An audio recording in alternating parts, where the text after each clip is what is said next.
Hello, Pickaholics. I have a new challenge lock that I managed to pick. This is Hydra from Harry Bow, number 113. This is in a real Yale Euro. And boy, it's just as hard as the American Yale 8 keyway. Bidding is, people had said not too extreme, but that first one at the lowest cut or the highest cut just makes it awkward to get all the way back to here, because I think we're gonna find something really fun in chamber 5 in this one.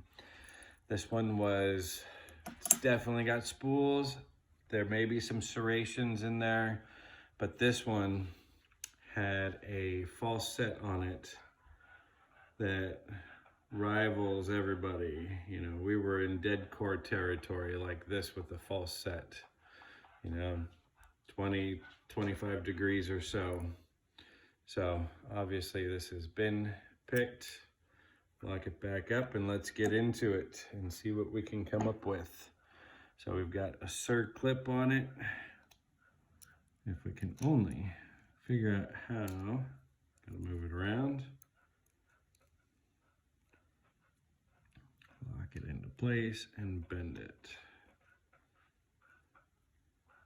And that's not gonna be enough. And the other one, this one was a challenging pick. I worked on this a couple different times and finally got it last night after about a 35-minute battle with it. I had probably spent a couple other times with it.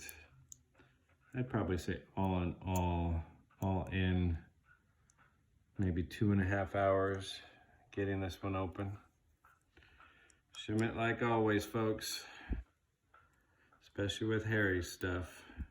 Make sure that shim goes through. Yes, yes, yes, yes, yes. Like I said in number 5, we have seen this before in a lot of DMAX stuff. Big milling for fun. So nice big counter milling. That one really catches you. And we have a silver pin in front. Is it? It is not. Magnetic. Okay, so we're not playing around with that. Real low sitting in the core. I don't really see any other mods than that one, but let's dump them out and see. Let's see what the pins look like. Standard in number 1. Standard in number 2. Standard in number 3. And number 4. That one's so little that he's gotta be standard as well too. So this one is all gonna be about the top pins up on top. We have nothing in 1. Yep, we have counter milling in 2. It's not there in 1. It's there in 3. It's there again in 4. And it's there again in 5. And yeah, there's counter milling in 5 if you haven't guessed that one yet.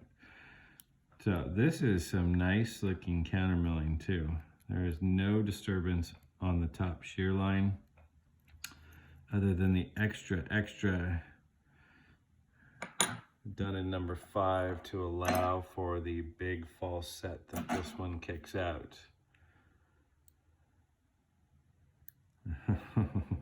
Jeez.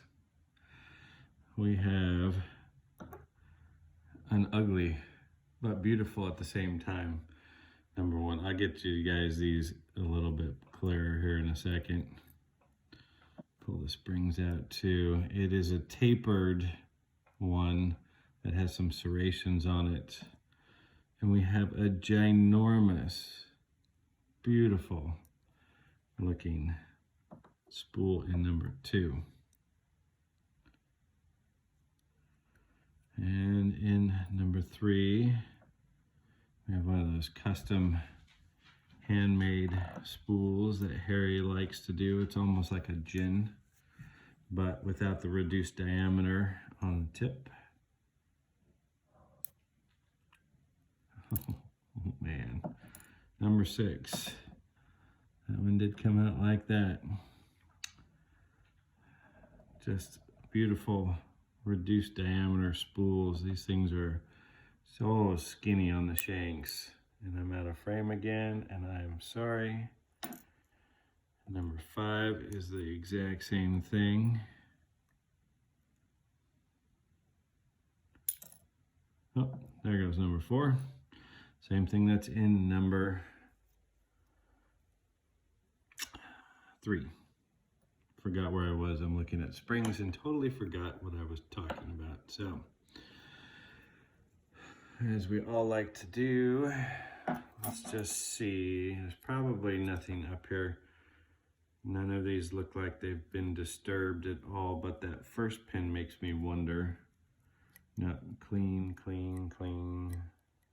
No, as Harry is prone to doing and making really, really great locks without modifications in the Bible that keep you out. Okay, so we all know what standard pins look like. Let's see if we can focus on this. This is pin number 1. So it's a taper with a thread. Is it thread or is it just serrated? No, that is just serrations. It's a reduced diameter too. So it's tapered and it's smaller. So this thing just wiggles and wobbles in that thing. That was one of the things that was feeling really weird. Number 2. Actually, you know what? Now that I look at it, that is actually like a giant spooled gin. This is a reduced diameter from the top. The top actually, this is a colored pin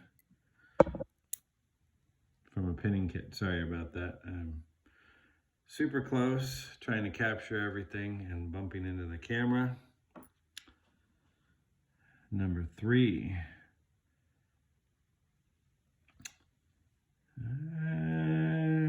That is reduced diameter as well, it appears. So these things just are catching in here and turning and causing all sorts of fits and giggles. Ooh, one way is even harder than the other. But no, that thing locks up in there very, very, very well. Even all the way in the back. Yeah, closer look. I think it's slightly reduced in diameter. So we're going with spooled gins here, folks. More craziness. Number 4 is the same as number 3. Number 5 is the same as number 2. That same colored pin on top from a pinning kit. Reduced diameter, regular diameter on top. That thing, this is what was causing the false set. So you can see it hook and it can almost lay down flat on that. Let's see. It doesn't turn this much because that would be almost, it couldn't get to that in the chamber because of the regular diameter, but you can see that that is meant to be just a nutty, nutty, nutty false set. And then number 6 is I throw it across the table. Let me find it again. This one's over that big top pin in the or bottom pin in the back. So this one I think is just a regular spool. Yeah, it doesn't have the reduced diameter on it.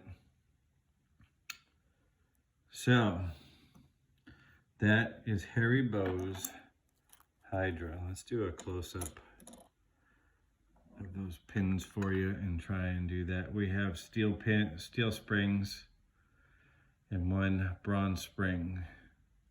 That looks like that's in good focus right there. Another one of Harry's monsters. He makes some of the toughest challenge locks that I have ever come across. I've got a couple I'm working on right now that are just kicking my butt. I'm over 9 hours into one of them, called Hell's Teeth. Hopefully I can get that one and get it done and on film. Well, Pickaholics, have a great evening.